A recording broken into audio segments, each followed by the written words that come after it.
يا أرحم الراحمين يا أرحم الراحمين يا أرحم الراحمين. اللهم يا أول الأولين يا آخر الآخرين يا ذا القوة المتين يا راحم المساكين يا أرحم الراحمين. اللهم صل وسلم على سيدنا محمد النبي الأمي وعلى آله وصحبه وبارك وسلم.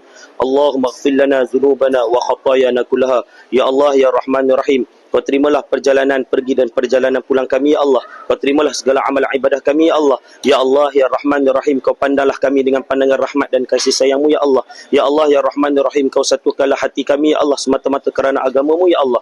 Ya Allah ya Rahman ya Rahim, berikanlah kepada kami kebaikan dunia dan juga kebaikan akhirat ya Allah. Ya Allah ya Rahman ya Rahim, binalah akhlak kami seperti mana akhlak baginda Nabi sallallahu alaihi wasallam ya Allah.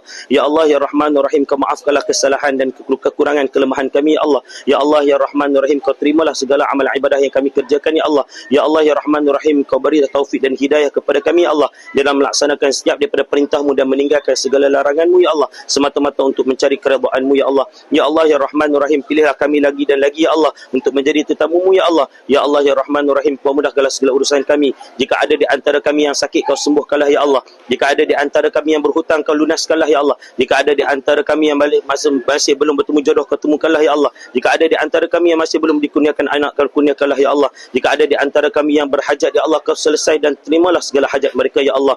Allahumma rabbana atina fid dunya hasanah wa fil akhirati hasanah wa qina azaban nar. Wa sallallahu ala sayidina Muhammad wa ala alihi wa sahbihi wa baraka wa sallam. Walhamdulillahi rabbil alamin.